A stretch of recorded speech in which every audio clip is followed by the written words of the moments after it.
Good morning बेटा। yesterday we just started with rotational motion बेटा। Introduction में क्या किया था अपन ने? First one defined the moment of inertia. Moment of inertia का डेफिनेशन क्या था? I is equals to m into r square। Mass is been moment of inertia depends upon the mass and square of the distance from the axis। ठीक है ना? So it depends upon the mass and also it depends upon the distribution of your mass। Depends upon the distribution of your mass। अगर एक से ज्यादा particle है 2, 3, 4, 5, then you can use the summation. I is equals to summation of your mith particle, rith particle of your square।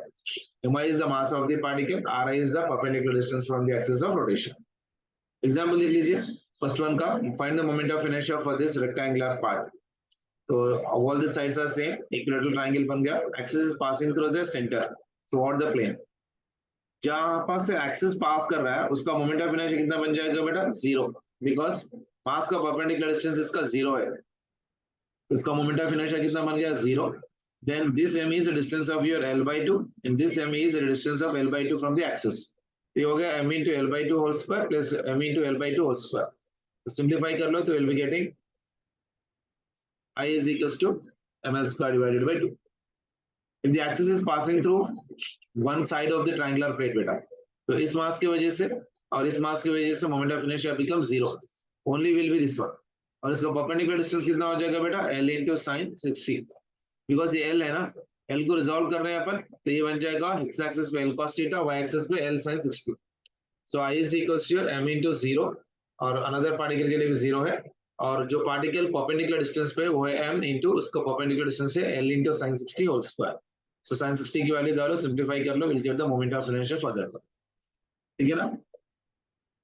तो वैसे ही बाकी ये भी पूरी प्रॉब्लम्स करवा दिए थे मैंने आपको, और थोड़े बहुत न्यूमेरिकल्स कर लें, देख लीजिए बेटा।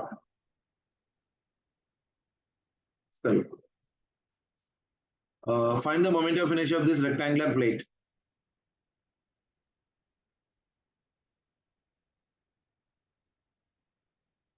This is your rectangular plate and यहाँ पर एक पार्टिकल रखा गया हुआ है। यहाँ पर there is one mass m and here there is another particle of mass m। और यहाँ पर एक पार्टिकल है m और यहाँ पर एक पार्टिकल है ये। और ये टोटल प्लेन है बेटा, एक रेक्टेंगुलर प्लेट है।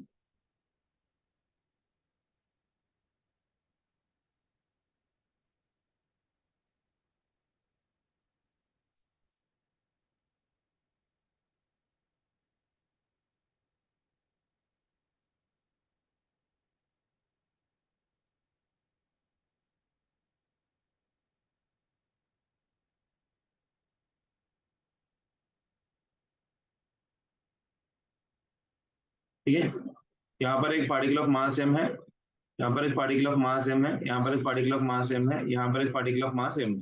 ठीक है ना? ये इसका सेंटर है, ये इसका axis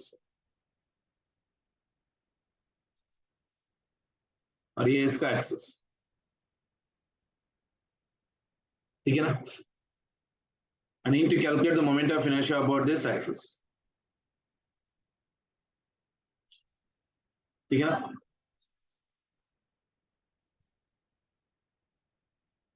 This is one I1 I need the moment of inertia about your x-axis and I need the moment of inertia about this axis passing through 1 end। So I need to find out the moment of inertia। Find I1, I2,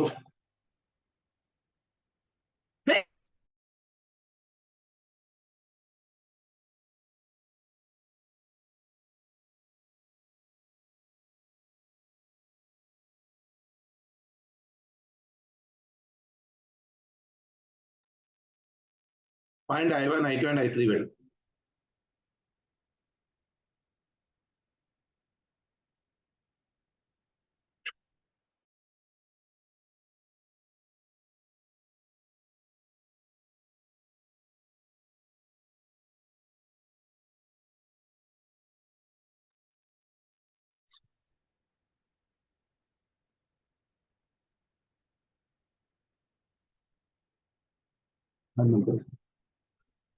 This side is there beta,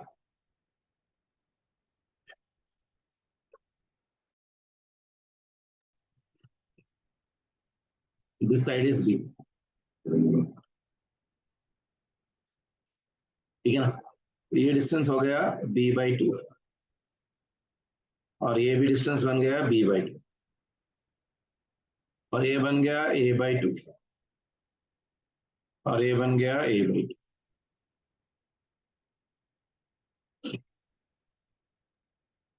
Done.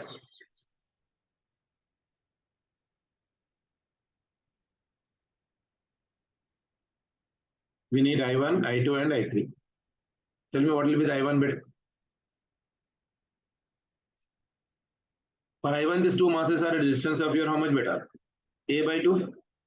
So this will be equal to your m into a/2 whole square plus m into a/2 whole square. Yeah. How many particles are there per? 4. So it will be a 4 times. So I1 will be equal to how much beta? M into a square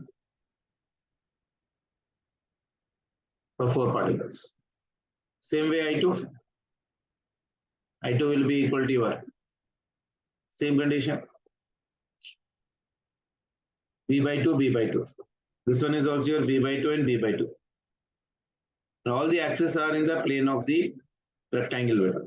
So this will become for me 4 particles. I'm writing it directly into your m into this will become for me b/2 का whole square. तो ये भी कितना बन जाएगा m into b square. So I2 is also equal to m into b square. मतलब और आप m into b/2 m into b/2 m into b/2 भी आगे कर सकते हैं, इसमें कोई प्रॉब्लम नहीं. देन I3 कितना होगा बेटा? इसके लिए तो 0 होगा, इसके लिए तो 0 होगा. सो m इंटू एक एक्सिस के लिए 0, m इंटू उसके ओन एक्सिस के लिए 0. and another is right now for me m into ये डिस्टेंस कितना हो जाएगा बेटा? a square. एक्सिस कितनी दूरी पे basically from that one? a square plus of your ये कितना बन जाएगा? m into your a square. यानी I3 will be equal to how much? I3 will be equal to your 2m into your a square. So I3 is equals to your 2m into your a square.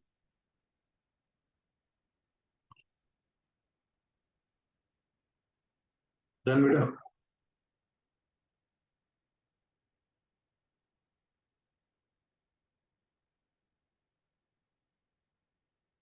आया?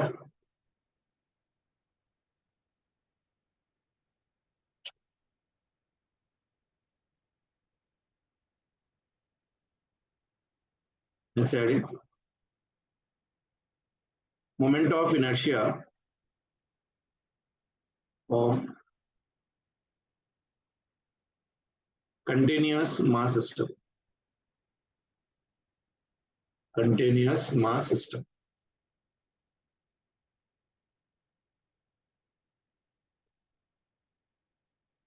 And a regular body scale. About center of mass. ठीक है?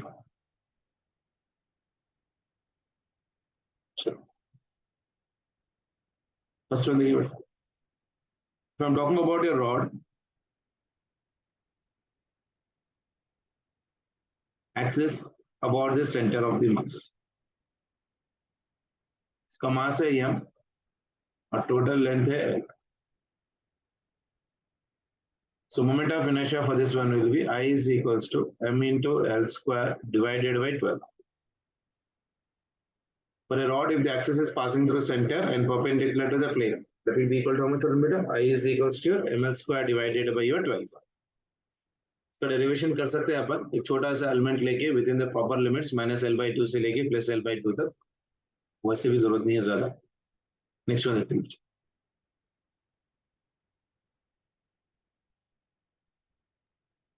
ऐसा एक sheet ले रहा हूँ.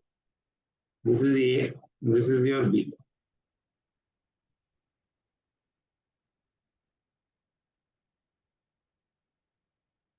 Okay, ये हो गया इसका सेंटर.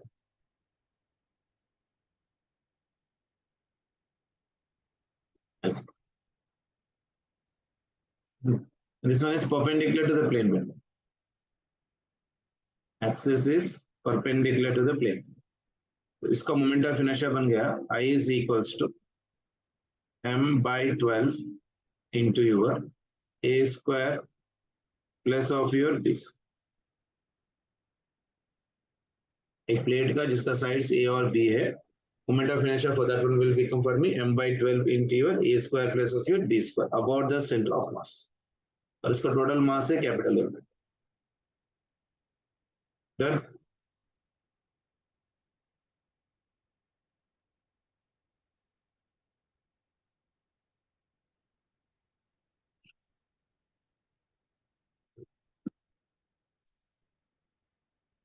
ये देखिए सेम ऐसे ही और एक प्लेट है and this is your axis perpendicular to the plate. ये एंगल बना दिया 90 डिग्री. इसका साइड लेंथ है L और इसका भी साइड लेंथ है L. यानी ऊपर वाले जो क्वेश्चन में ए था और बी था that is right now equal to your l. अगर दोनों सेम हो गए तो मोमेंट ऑफ इनर्शिया कितना बन जाएगा बेटा m/12 into this will become for me L square plus L square. So that will become for me m into L square divided by 6. Isn't it? So the first one is of your rod. Isn't it? And this is your rectangle. अगर दोनों भी side same है so this will become for me a square. ठीक है ना. So moment of inertia for the square when axis passing through center and perpendicular to the plate will be equal to how much? I is equals to ml square divided by 6. Done बेटा.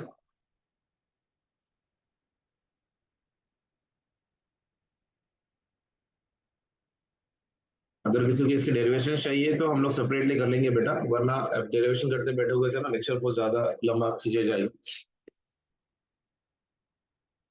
ठीक है. Fourth one. अब देखिए मान के चले सेक्टार के लिए बात कर रहा हूँ. ऐसा एक आर्क ऑफ सेक्टार है ऐसा और ये हो गया इसका सेंटर और this one is making an angle of your theta और ये हो गया मेरे पास आर्क.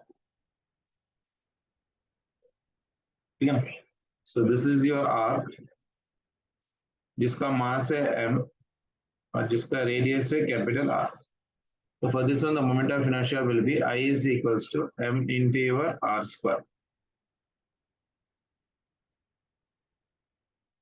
ठीक है. क्योंकि इसका मास कितना है मेरे पास यहाँ पर R. परपेंडिकुलर डिस्टेंस कितना है R.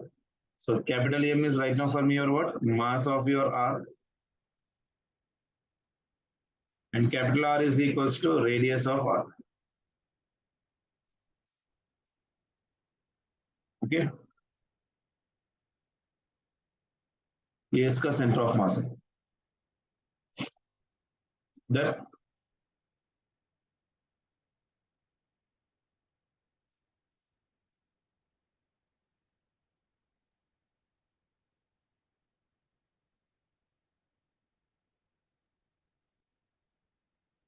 here.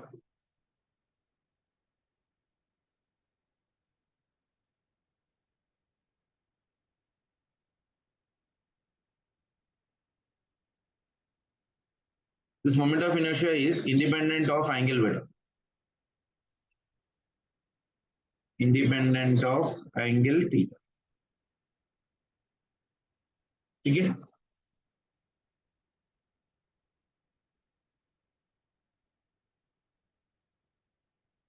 Let us try to do some questions on this one. Questions on arc. अगर इंडिपेंडेंट ऑफ एंगल थीटा है तो अगर मैं बोलूं this arc is making an angle of 60 degrees, इसका मास कैपिटल एम है और इसका रेडियस कैपिटल आर है, तो ऑब्वियसली इसका आंसर क्या बोलोगे आप बेटा? आई इज इक्वल्स टू कितना होगा बताइए? इसका moment of inertia about this centre of mass होना है मुझे. What will be the answer? Independent of your angle बोला है मैंने, so it is m r square. अरे अच्छा 60 डिग्री हो कुछ भी हो, ठीक है ना, आपके लिए बोल रहा हूँ मैं इसको।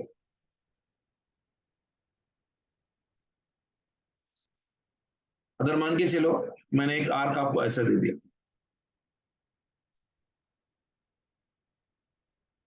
ये सेंटर ऑफ मास है और इसके एंगल 90 डिग्री,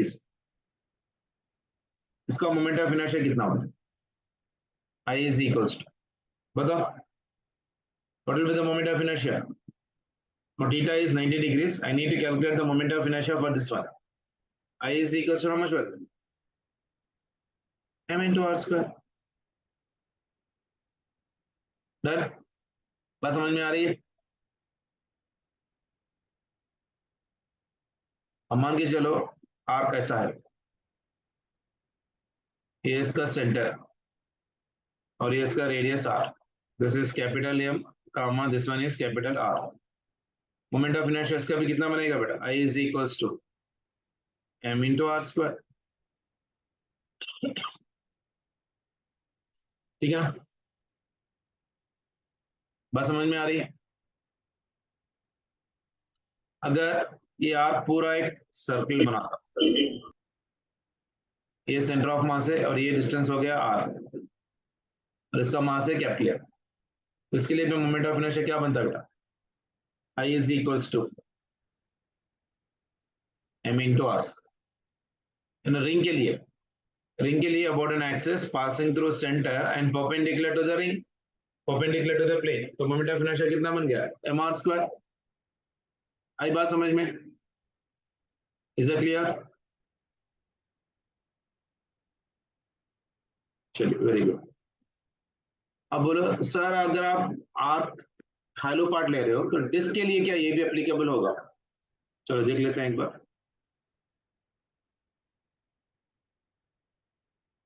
डिस्क के लिए मान के चलो ये वाला डिस्क है मेरे पास,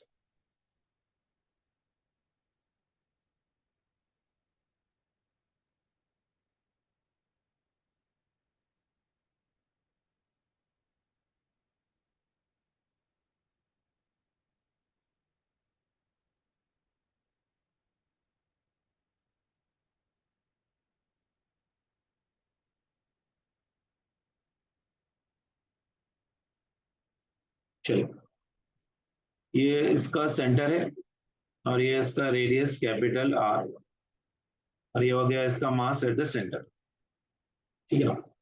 अगर मैं इसको एक आर्क में कन्वर्ट कर लेता ऐसा, इसका मोमेंट ऑफ इनर्शिया कितना होगा? ठीक है, अब रिंग के लिए तो क्लियर हो गया ना बेटा? अगर एक रिंग ऐसा पार्ट में हो रहा है तो what will be the moment of inertia for that one?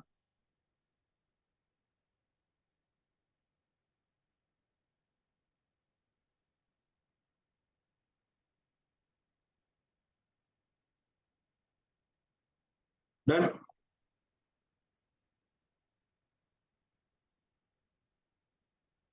यहाँ पर जो हम लोग फॉर्मूला लिखे थे, m is equals to right now for me what? Mass of your arc and r is the radius of your arc, ठीक है ना।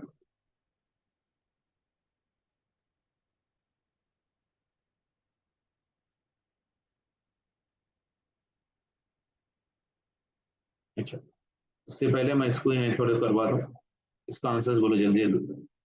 अगर इसको मैं ये पार्ट यहाँ पर लिख रहा हूँ, इस वाले पार्ट में कट किया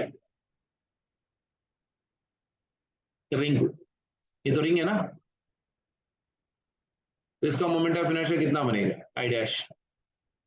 अब इसका मास कितना बन जाएगा बेटा? m/4, तो मोमेंट ऑफ इनर्शिया कितना बन गया? I dash is equals to your m/4 into your r square, इसका आंसर कितना बन जाएगा बेटा? M r square divided by 4। बात क्लियर है? अगर इस रिंग को 1/4 पार्ट में मैंने कट किया तो उसका moment of inertia m r square by 4। अगर मैं रिंग को ये डिस्क में से, सॉरी ये रिंग में से 3/4 पार्ट लेता, ऐसा 3/4 पार्ट ऑफ रिंग लेता, इसका मोमेंट ऑफ इनर्शिया कितना होगा, मान के चलो I2, तो इसका मास कितना बन जाएगा बेटा 3m/4, क्योंकि 1/4 आपने निकाल दिया, तो इसका मोमेंट ऑफ इनर्शिया बन गया m2 is equals to 3m divided by 4, जितना मास होगा उतना लिखना ना, divided by your r square, and answer will be equal to how much बेटा 3mr स्क्वायर डिवाइडेड बाई 4। बात क्लियर है? Very good, I hope you are getting my point. यहाँ पर जो m था मास ऑफ द आर्क था, अगर ये पूरा रिंग अगर मैं मास कन्वर्ट करके m/4 बोलता तो अब m/4 मास डालते, 3m/4 बोलता तो 3m/4 बोलते, अगर m/2 बोलता तो m/2 बोलते। मान के चलो अगर ये सेमी सर्कुलर में होता ऐसा रिंग का, इसका मास कितना बनता बेटा, I3 is equals to your mass is right now for me m/2 into your r square, and answer will be equal to your mr square divided by 2। बात क्लियर है? ठीक है ना? डिस्क के लिए लगा लो, ठीक है ना? डिस्क करने से पहले will try to do for the sector only पहले, उसके बाद फिर उसको कर लेंगे। एक जो सेक्टार है अभी जो हम लोग लिए थे ना, that sector was right now for me और hello, now this sector is right now having the mass totally like this, ठीक है ना? ये हो गया मेरे पास ऐसा कुछ, समझने के लिए आसान हो जाता ज्यादा कुछ।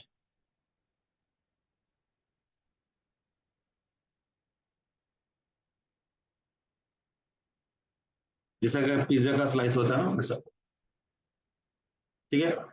This is a sector, this is making an angle of your theta, ठीक है? इसके लिए मोमेंट ऑफ इनर्शिया निकालना है अबाउट योर सेंटर ऑफ मास।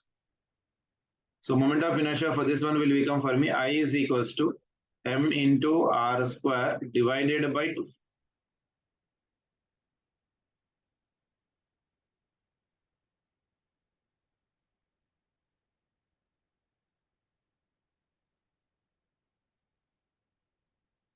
सेक्टार के लिए,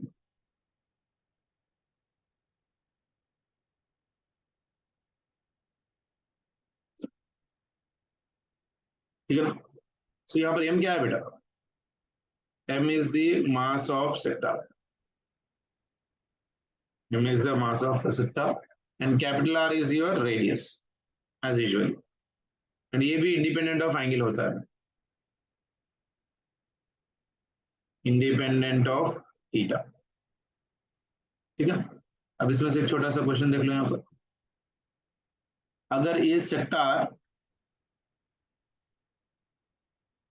30 डिग्रीज बनाता, इसका रेडियस r है और इसका मास है कैपिटल M, r, ये सेक्टर ऐसा कुछ एंगल बनाता 60 डिग्रीज,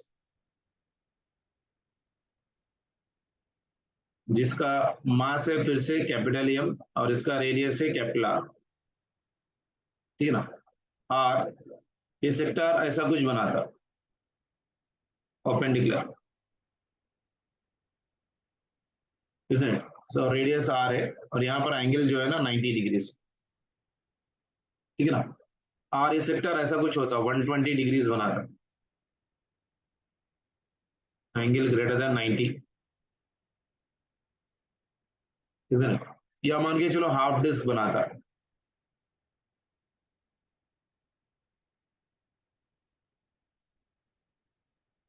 हाफ डिस्क,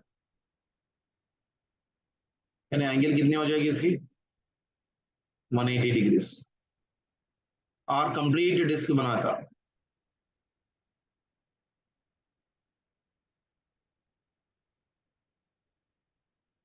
रेडियस इसका कितना है capital R,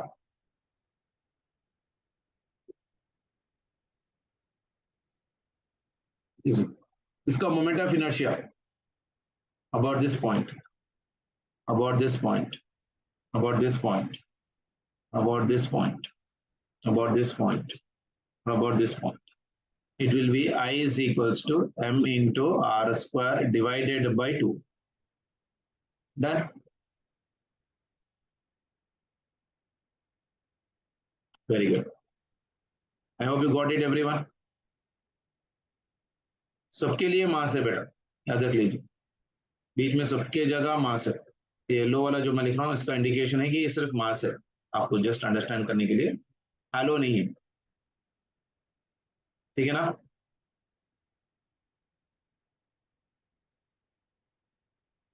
is it clear?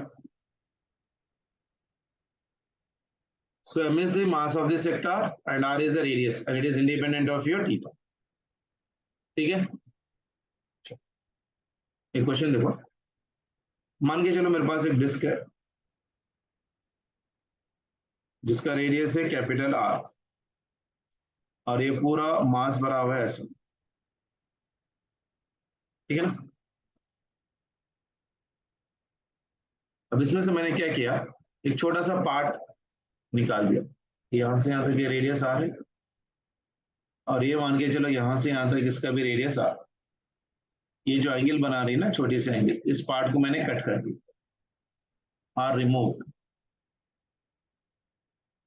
अगर ये रिमूव हो गया तो ये क्या कुछ ऐसा कुछ बनेगा,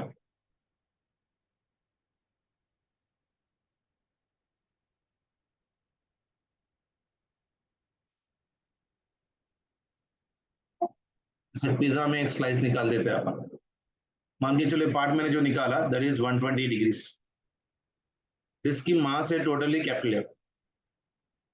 अब यहाँ पर थोड़ा दिमाग लगाना पड़ेगा, जब आपने 120 पार्ट निकाला तो उसका मास तो चेंज हो गया, तो कितना पार्ट निकाला आपने 360 डिग्रीज में से 120 को निकाला, तो how do you calculate this remaining mass in terms of your angle, and I need to calculate the moment of inertia about this one, that is nothing but of your I dash. इसका moment of inertia about the centre कितना हो जाएगा बेटा, आई, ठीक है ना।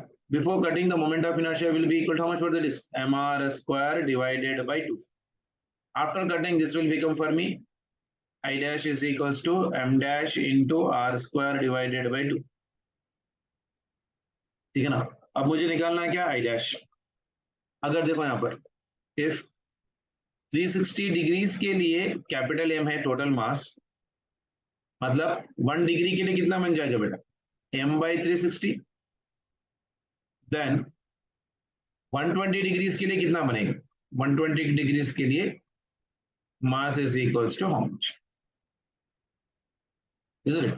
Remove के लिए r 360 minus 120 यानी रिमेनिंग मास कितना है 240 degrees, so 240 degrees is your remaining mass. तो रिमेनिंग मास के लिए अगर मोमेंट ऑफ इनर्शिया निकालना है मुझे तो कितना बन जाएगा बेटा, 240 degrees will be equal to, तो इसको क्या करो m by 360 इंटू 240 से मल्टीप्लाई करो, ये जीरो चले गया, इसने तो कितना बन जाएगा बेटा, तो 2 ये हो गया 3 यानी 2m divided by 3।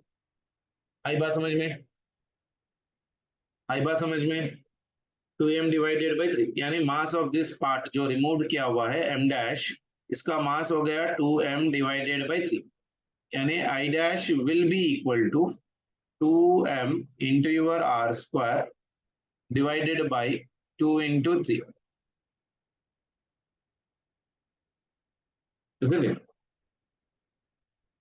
2m divided by your 3, m dash is equals to r square divided by your 2, तो कितना बन रहा है बेटा,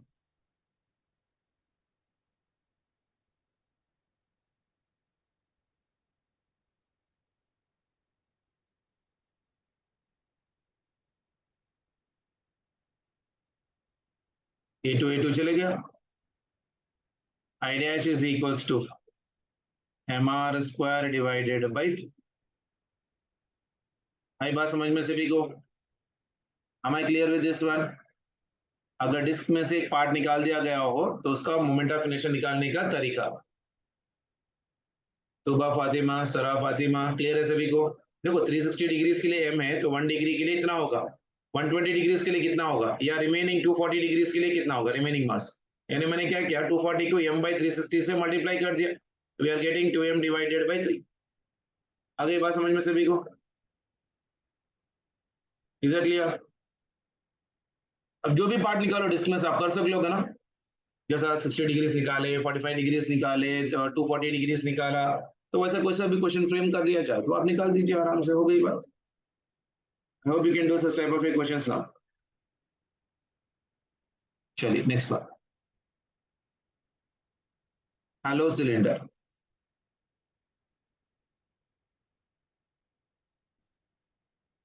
हेलो सिलेंडर यानी रिंग्स। अगर मेरे पास 50 रिंग्स है, अगर एक के ऊपर एक रख दो तो that will form an hollow ring, hollow cylinder, ऐसा कुछ।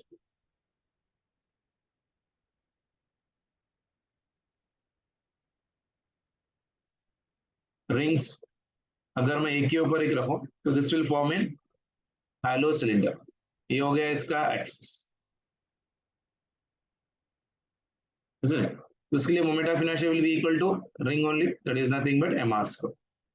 For hollow cylinder, the moment of inertia will be equal to how much for me? mr square.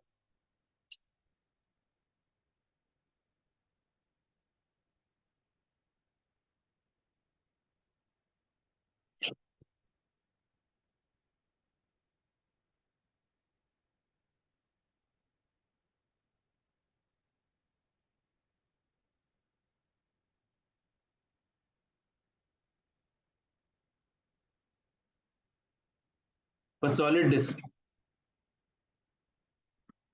solid cylinder, solid cylinder कैसा बनेगा बेटा? डिस्क रखने की वजह से, अगर एक के ऊपर एक डिस्क रखूं मैं, मान के चलो मेरे पास 50 डिस्क है, प्लेट्स। अगर पूरे प्लेट्स जो सॉलिड होते हैं, डिस्क फॉर्म में होते हैं, उसको मैं अगर एक के ऊपर एक रख दूं तो क्या सॉलिड बनेगा कि नहीं बनेगा? So for solid cylinder, the moment of inertia will be equal to your how much? I is equals to your same as that of your disk. So solid cylinder will be equal to your mr square divided by 2. Clear है सभी को? Is it clear? क्या हालो sphere अगर मैं ऊपर से देखूं तो ऐसा दिखाई देगा, जिसका रेडियस कितना है? Capital R. अगर सिलेंडर को ऊपर से देखो तो क्या एक सॉलिड डिस्क में दिखेगा,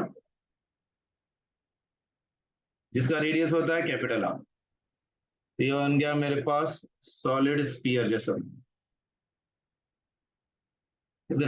और ये बन गया मेरे पास हालो स्फीयर। हालो स्फीयर के लिए मोमेंट ऑफ इनर्शिया कितना होता है बेटा?